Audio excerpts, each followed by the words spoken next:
Well, hello, my name is Dr. Andreas Boettcher. I'm an international keynote speaker, master trainer, and health and wellness coach, especially for men that are in their middle ages that have sacrificed their health, their fitness for family, career, and success to reclaim their youth, their vitality, and their health naturally from the inside out.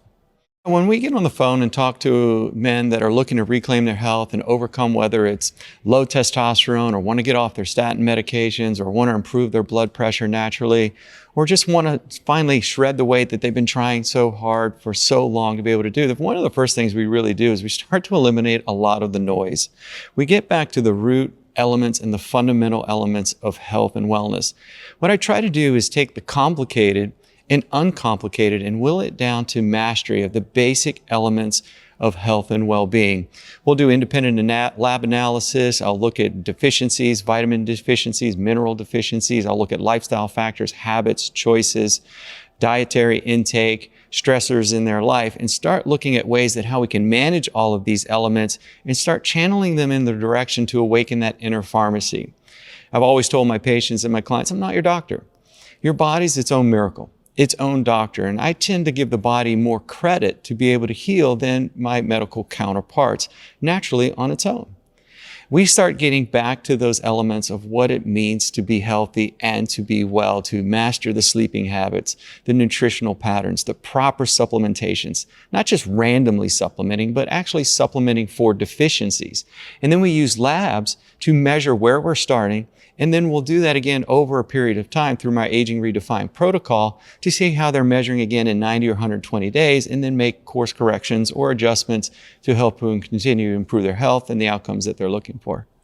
One of the things that I'm frustrated with personally, professionally, as a physician, and even in the biohacking space and even in the supplement space, but I'll be the first one to say, you can't out-supplement a bad lifestyle. Now, if you do have a bad lifestyle and a bad diet, you certainly well better be supplementing because where are you actually getting the nutrition? Most of my clients are nutritionally bankrupt. 80 to 90% of the diet is processed food. And that processed food is destroying the gut. It's destroying the microbiome. It's causing leaky gut syndrome. It's allowing molecules and materials to actually slide through the gut lining, enter the blood-brain barrier that can affect everything from focus to energy to performance, cognitive health, and even later on down the road, a cascade effect to dementia and other types of cognitive disorders over time. See, disease is not an event. It's a process. And I think my biggest challenge is when it comes to the health and wellness space, and especially in the medical space, it's a very mechanistic type of approach to health and well-being, meaning, oh, you have a thyroid issue. Oh, you have a renal disorder. Oh, you just have high blood pressure.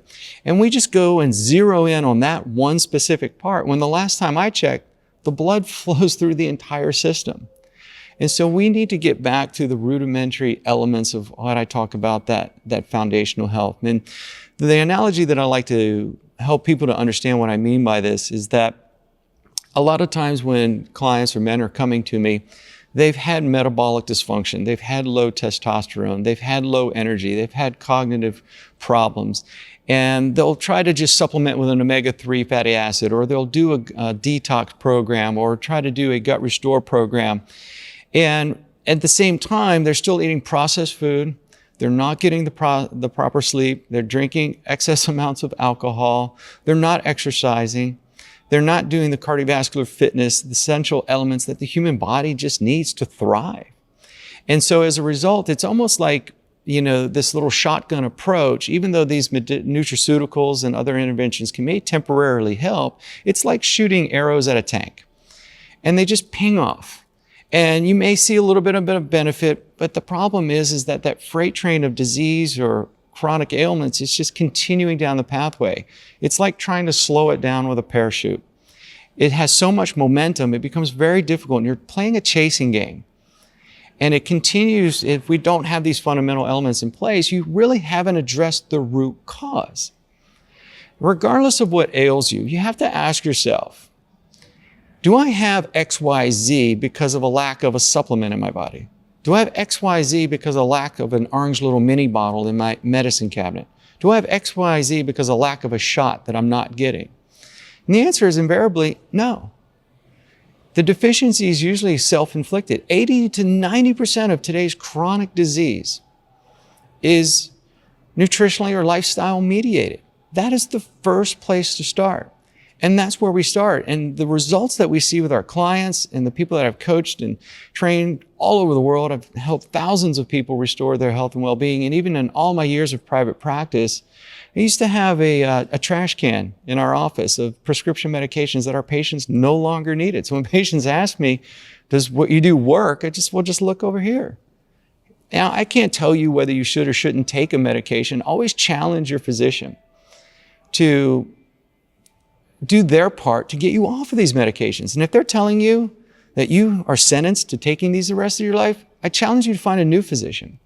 And I'll give you my own example.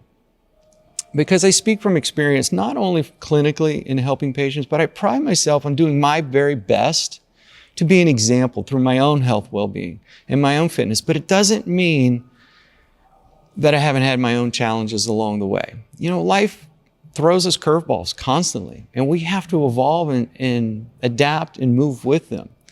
And the better tools that we have in place to help us to manage these elements of stress, the better we're going to be able to survive and thrive.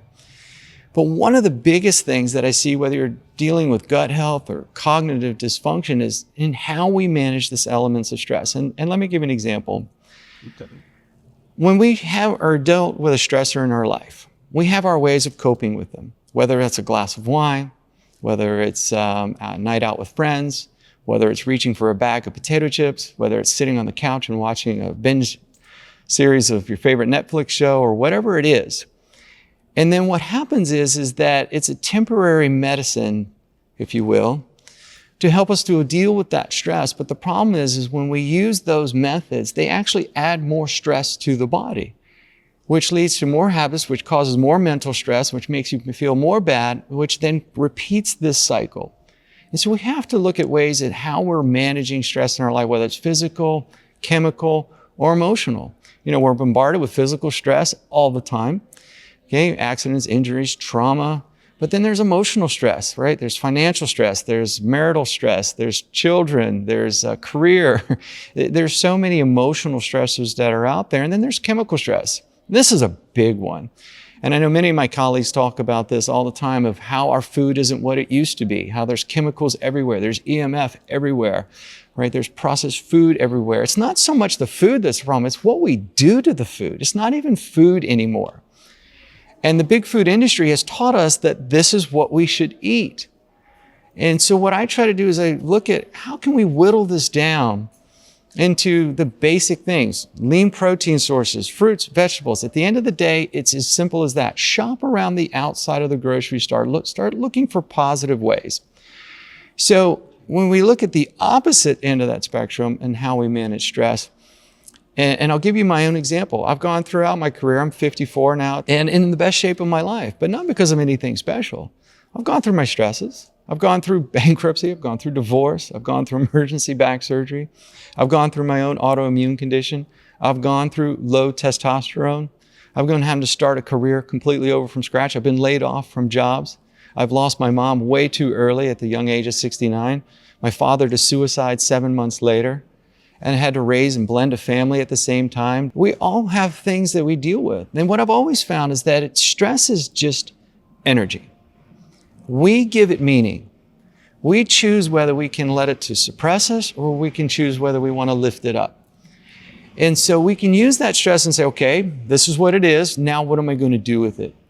For example, when my father committed suicide, I went and entered a men's physique show.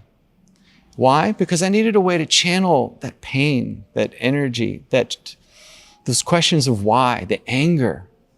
And what I found is our life is in direct proportion to the questions that we ask ourselves. So be very careful of the questions that you ask yourself, because those will guide the answers that you're seeking, conscious or unconscious. And so by entering that men's physique show and going to the gym and taking out that energy and that anger and that pain and that frustration and putting it into something that's positive, I was able to uplift myself, but more importantly, set an example for my own son and how we manage and make those choices. He had struggled with his own weight. I was like any other father that said, let him have fun, let him have a pizza, let him hang out with his friends, let him do his things. But I knew he was destroying his health. In fact, he became insulin resistant. He was 30 pounds overweight at the age of 14. He was being picked on constantly by kids, but he saw what I was doing and how I was handling stress. So I always challenge parents, what is the example that you are setting for your children? And how can you start setting a better example to embody what you know we want our kids and can be through the choices that we make? And he came to me and said, Dad, enough is enough. And make a long story short, in 3 months, he was trained with me. He got up at 4:30 in the morning at the age of 14. He never whined. He never complained. He ate what I told him to eat. We got back to the fundamentals. He lost the weight. He reversed his insulin resistance. He's thriving now. He's 20. He's still working out. He's stronger than me now. And I'm proud of him. He's studying health and wellness now and wants to work with me someday in the future as he continues his education and learning what he needs to know. And bringing this back full circle to the original point that I was making is that, when I was challenged with an autoimmune condition, I was fresh out of chiropractic school. And I was 100,000 plus in debt. I went another 100,000 plus in debt to open a practice. And I was applying for a routine life insurance policy. And it was discovered I had microscopic hematuria, which is non-visible blood in my urine. I just finished school and I knew immediately what a red flag that was. So after being scanned for whether I had any type of bladder cancer or anything of the sort, thank goodness it wasn't that, but it was discovered that I had IgA nephropathy. IgA nephropathy is an autoimmune condition where my body secretes too much IgA. And it's an inflammatory condition. And the doctor immediately wanted to put me on an ACE inhibitor. Now, even before I became a doctor, medications never made sense to me. When I was playing varsity soccer in high school and I'd go into the doctor with knee pain, he would try to hand me a sample of a pain medication. And I remember distinctly asking, what is this going to do for my knee pain? I don't understand. It just never makes sense to me. So, and when I pushed him on it, he goes, well, yeah, it's just so you won't feel it. I said, well, it's covering it up. It's not really doing anything to the cause of what my knee pain is. Even then I was refusing the medication. So when the doctors offered me an ACE inhibitor for my autoimmune condition, which if you know what that is a blood pressure medication that also comes with side effects, like they all do, and like a chronic cough. And I said, you know what? Thanks, but no thanks. And in full transparency, at that time, I was starting a young family. I was starting a practice like we all do as men. You want to provide, you're working hard. I was sacrificing my own health and well-being to be the father, to be the leader, to be the provider. And so I was 30 pounds overweight. I was on the golf course. I was drinking beers all the time and hot dogs and doing what average men today supposedly do. And this is a big problem that I have. And why I really focus on men, because what we're being taught today is being manly, I could actually argue is being a woman. Meaning, I'm not against having a good time with your friends and hanging out with the guys and having some beers and having some chicken wings. But if that's your daily habit and you're overweight and your testosterone shot and you have insulin resistance, you have metabolic syndrome, you're carrying around that excess 20, 30, 40, 50 pounds of fat, which most men will carry as visceral fat, that actually makes you more of a woman physiologically than it does a man. Because that fat is a bigger representation of just a visual distraction, if you will, but it's an estrogen pumping, testosterone destroying factory that causes leaky gut, brain disorder problems, and so forth, as I've already mentioned. And so I'm challenging men to step into what it truly means to be a man physiologically. We're meant to be lean. We're meant to be strong. We're meant to be fit. We're meant to be healthy. And so I had to take my own advice and start losing my own 30 pounds of fat. And because I told my doctor, I said, you know what, thanks for the medication offer, but no thanks. I had to go back to the fundamentals. I had to stop drinking all that beer all the time. I had to stop eating those hot dogs on the golf course. I had to get back into the gym. I had to start training my body to start awakening that inner pharmacy. And to this day, I'm no longer peeing blood. My testosterone was shot also during that time. It was in the 200s. They wanted to put me on TRT. I said, thanks, but no thanks. Let me get back to the fundamentals. And today it's near 800. And I've never taken any type of hormone replacement, and I, God willing, never will. My vision is to create a world where we can redefine and create a new standard in health today. I'm seeing and observing a very dangerous trend that's not only affecting men, but it's affecting everyone. And it's a growing acceptance of a declining average. How anyone decides to live their life, I'm all for it. It's your choice. It's your body. If you're happy where you are and you're okay where you are, that's your prerogative. That is your fundamental right. I believe in the sovereignty of our body to be able to protect our health and to do what we can do and the choices that we should be able to make when it comes to our health and well-being. But what I can no longer sit idly by and watch is this growing acceptance of a declining average. I was doing a consult with a man on the phone, and he was telling me about his health history. He self-admittedly told me on the phone, he's like, I probably got a good 50 pounds I need to lose. I'm on high blood pressure medication. My PSA is abnormal. But my doctor told me other than that, I was relatively healthy. And I just sat there on the phone and I was just absolutely dumbfounded. In what world is that relatively healthy? I mean, call me crazy, call me a quack, whatever you like. That's not healthy. That's not thriving. And I believe in a world where we can age gracefully, where we can age in a way that's strong, in a way that's healthy, that's vitality, in a world where we have empty medicine cabinets, where our medicine cabinets are only filled with toiletries, in a world where nursing homes are obsolete. That's my vision, and I firmly believe we can do that. But we need to get back to the basics and start looking at the things that can reduce our risk for all-cause mortality. When you look at the connection with gut health, and most individuals really tend to overlook the basic fundamental elements because 70-80% of our entire immune system actually comes from a healthy gut. And what we're doing in today's diet with the heavy amounts of MSG and glyphosates that are used in pesticides in foods today, processed food, linoleic acid, they're all destroying this healthy microbiome, in addition to the overprescription and use of antibiotics today that are just basically a time bomb that just go in and just carpet bomb the entire gut flora and wreak havoc. And what that does is it increases the permeability of the gut lining.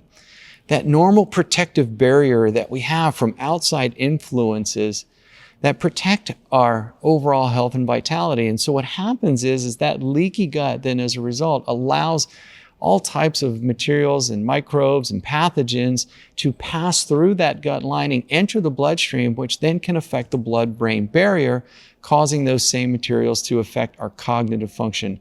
And that direct link leads to all types of symptoms and problems, whether it's cognitive problems, focus problems, energy problems, performance problems, and the like. And so it's very important when you start looking at restoring overall health, and it's why I like getting back to the fundamentals and looking at food as our medicine, because it really is our medicine. Everything starts with what we ingest.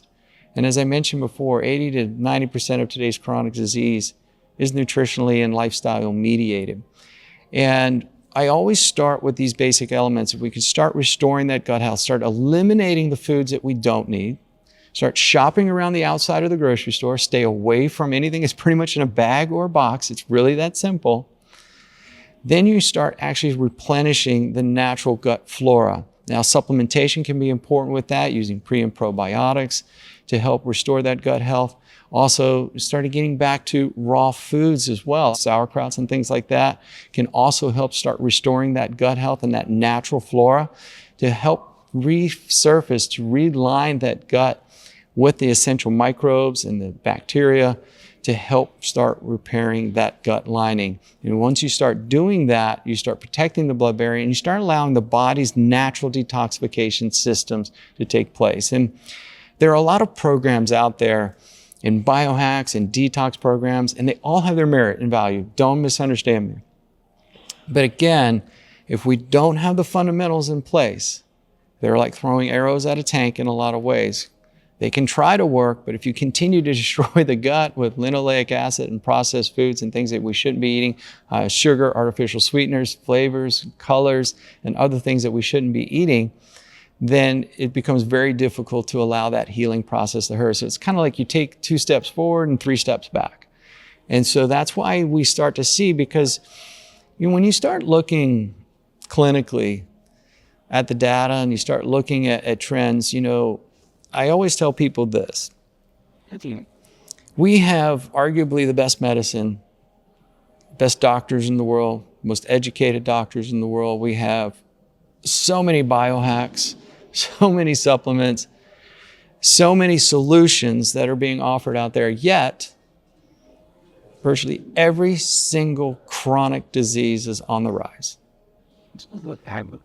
Whether it's heart disease, diabetes, cancer, insulin resistance, metabolic syndrome, ADHD, mood problems, neurological dysfunctions, dementias, cognitive decline, everything is on the rise. And I'm just talking about the children. I haven't even talked about the adults yet. We're seeing an epidemic of growing proportions in every disease category. So clearly what we're doing, how we're living, is not working.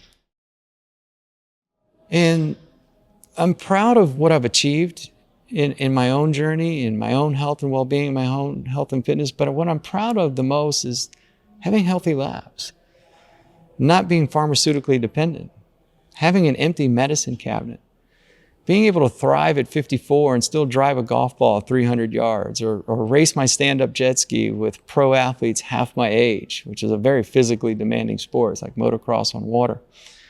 That is what life is.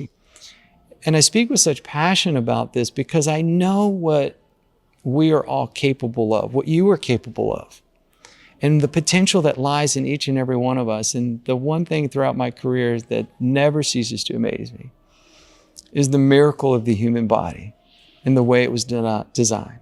It has its own immune system. It has its own detoxification pathways. It has its own way to provide energy and focus and endurance and stamina. We just need to step out of the way and start nourishing and treating it for the Ferrari that it is. Cholesterol is a hot topic today. And there is, in my opinion, the most misunderstood, misdiagnosed, and mistreated quote unquote conditions. And I think it's been artificially created. We know that cholesterol within normal ranges or limits have been significantly lower decade after decade after decade. And in my opinion, it's only benefiting the statin industry with a great sacrifice, in my opinion, to my clients. Now, if I were to go to a traditional doctor, they would likely put me on a statin medication. Why? Because my LDL is 176. I know my numbers, I track my metrics, but I'm perfectly okay with that. And I'll tell you why. Because I don't look at LDL cholesterol. Cholesterol is an essential molecule that we need for cell membrane integrity, cognitive function, brain health.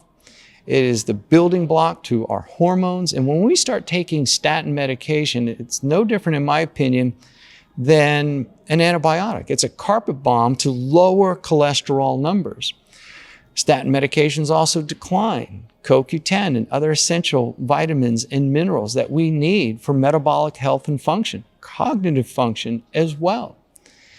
And so by simply just lowering cholesterol medication or cholesterol numbers through medication, we really aren't addressing the real cause. The way that I look at cholesterol when I look at blood work for labs for my clients is I pay very little attention to the actual total cholesterol. What I instead look at are the triglycerides to HDL ratio. And this is, to me, is more important because triglycerides, you want to be on the low side. The HDL, you want to be on the high side. There's no such thing as good or bad cholesterol. You often hear the term LDL is the bad cholesterol. HDL is the good cholesterol. The body doesn't do anything bad.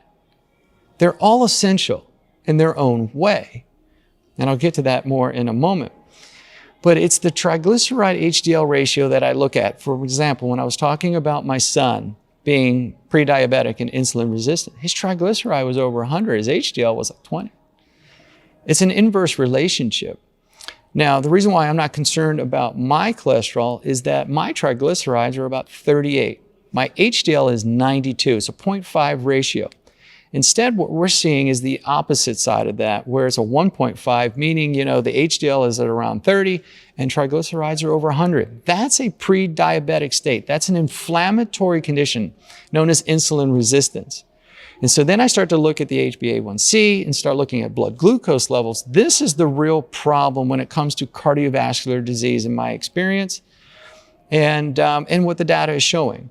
Again, I'll just go back to the information. We have more people taking statin medications than ever, and we haven't made a dent in cardiovascular disease. It continues to increase at epidemic levels. Not to mention lowering LDL cholesterol, and be hard-pressed at the time of this video to find any information that actually shows that it's reducing or reversing your risk for cardiovascular disease. Now, what is the problem with this inverse relationship back to HDL and triglycerides? This inflammatory condition then causes a rise in homocysteine. Homocysteine is one of the inflammatory markers that I look at. Now, there's multiple causes to that. There can be problems in methylation pathways. You may need to be taking methylated B vitamins. What we need to be able to do is have an efficient way of converting homocysteine into methionine. But when homocysteine rates get elevated, which can be also caused by high diet in seed oils, linoleic seed oils, or linoleic acid.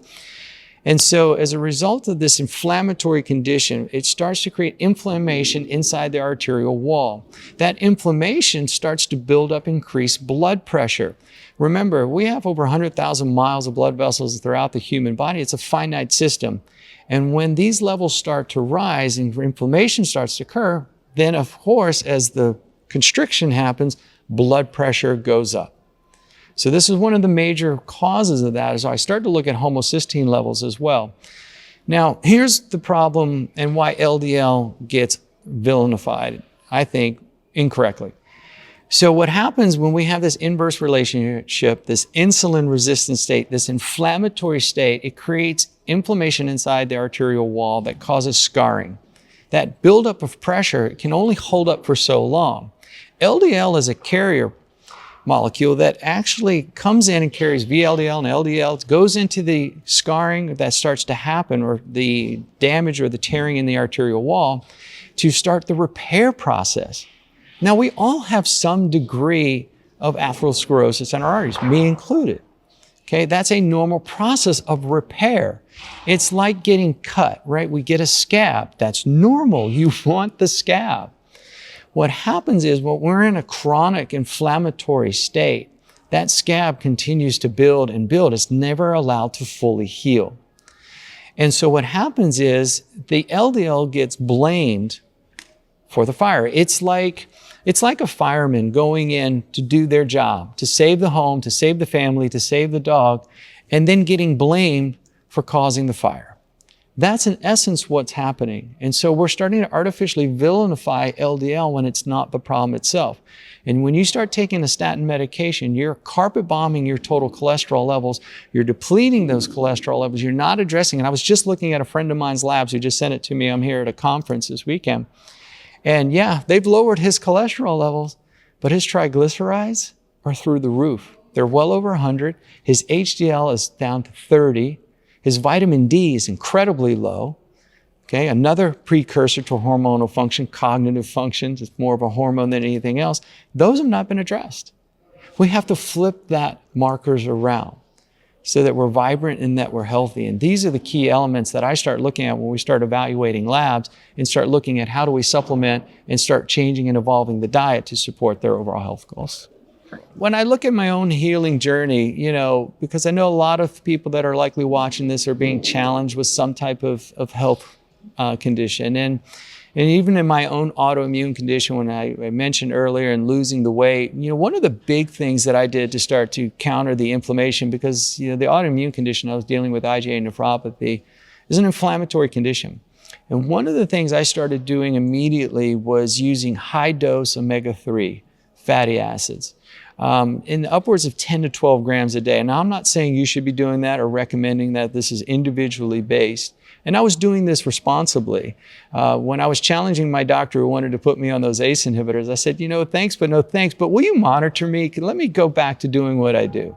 And he said, sure, okay, I'll monitor you. right? I told him, I said, nothing's going to happen in the next 3 months. Let's see what I can do, right? And that's the approach that we took. And so he monitored me throughout the process because we were looking at my markers like creatinine clearance, we were looking at my bun, and of course we were looking at protein that was in my urine, and of course blood that was in my urine. Those were the markers that we were looking at. So I took high doses of omega-3s, and then I also took vitamin E. In particular, tocotrienol, which is the most potent and bioavailable form of vitamin E. It's very powerful in its ability to provide a natural inflammatory response. It helps counter the inflammatory levels. It also helps to prevent the oxidation of LDL. That's the real problem as well, that I didn't mention when we were talking about cholesterol, is that it's the oxidation of LDL that also causes it to bind to the arterial wall as well, and that's due to inflammation. So bringing inflammation is really important. And those were really two of the key essential supplements that I personally use to help start calming down the fire. And then dietarily, it's just really eliminating all of the processed foods. I am a proponent of having a balanced diet. Now, here's the thing about diet that's a bit frustrating as a clinician. Diets have become almost as polarizing as politics. And I'm not in any one camp or another. I look at just labs. I just look at whole foods. And the one thing that all diets have in common, and why there's so many proponents in each camp, is that they all eliminate the junk. So that's the first place to start. And we all know what that invariably is. Always go organic.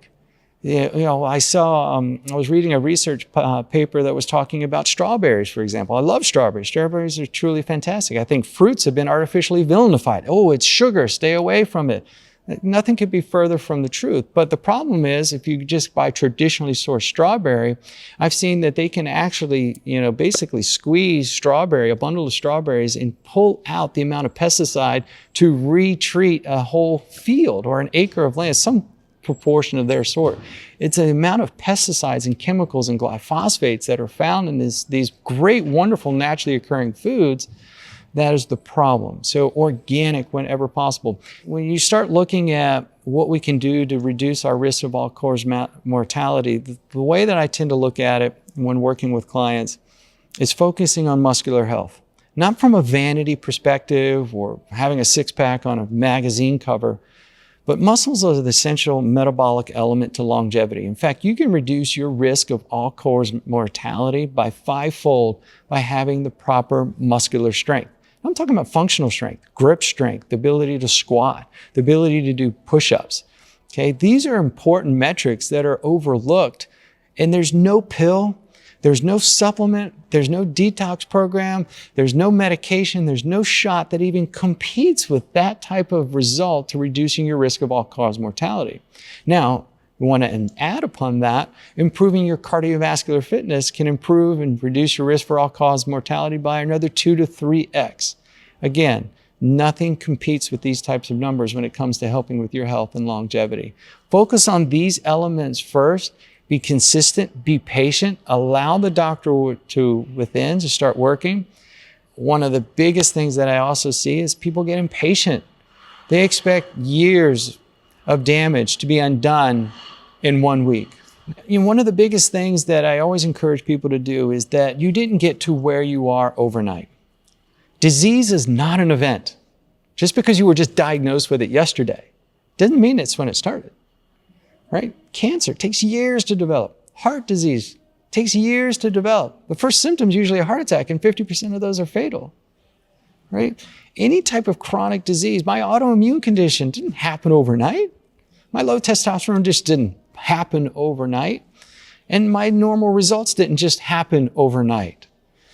Be patient with the process. Allow the doctor within to work and allow the metabolic processes to work the way that God and nature intended them to do. And you just might be surprised when you start getting back to these root elements, what that inner pharmacy can do. These nutrients like carnitine, creatine, and so forth, choline, which is incredibly important for cognitive health, we need these in our diet.